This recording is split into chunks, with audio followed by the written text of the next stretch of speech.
दुर्गेश राज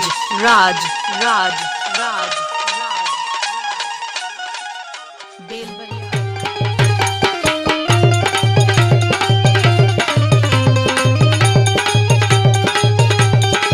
क्या बात है।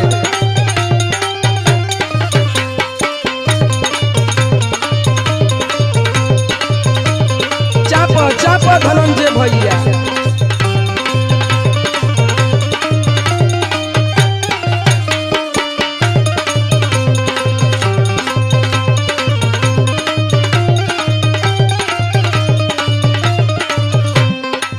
काहो कैसन बगीचा पर भटकत हुआ?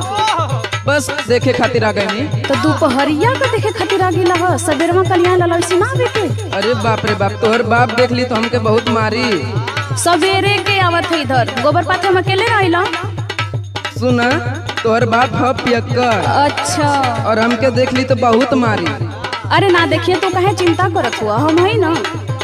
हमारी इज्जत नीलाम हो जाए ना हो। सुनो बोला। दिलवा के बात सारा गिले यहाँ हो।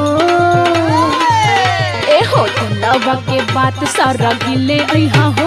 गोबर पाथो ही के बेरा हमसे मिले यहाँ हो।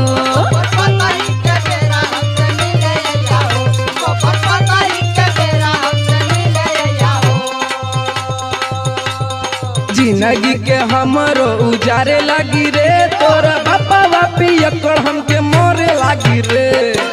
अब इतना देर रहला तब तो भले प्यार भई। अरे मारे लागी हो। अरे प्यार में लात मुक्का जायज होला। अच्छा।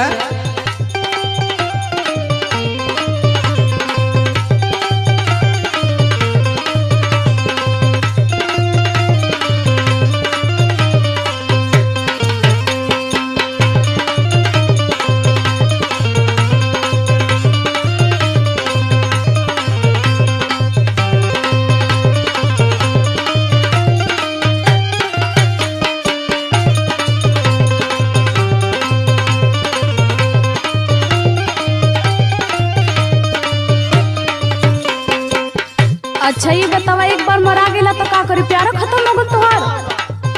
हमके मारे लागी तो हमारी इज्जत रही, बतावा तू पहले। अब देखा प्यार में इज्जत अब रो देखे लगवा तब तो भले भयल। सुनो। बोला। केहू नहीं देखे यहाँ बच के बचा के, यारो हो प्यार करो ओढ़नी ओढ़ा के।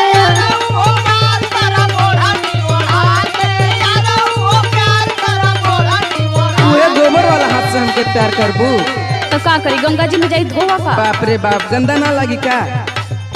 केहू नहीं देखे यहाँ बच के बचा के, यारो हो प्यार करो ओढ़नी ओढ़ा के।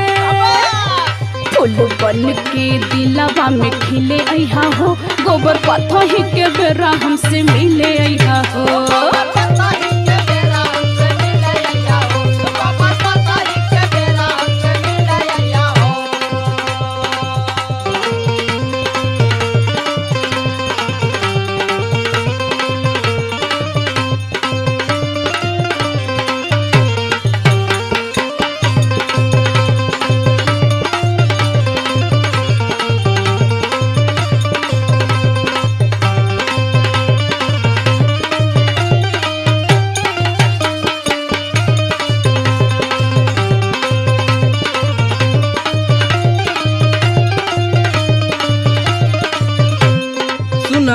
का तोहर भाई हमके कल चमकावत रहल, का करी बतावा? जाए तो के चमकावे दा, तू अपन काम करो।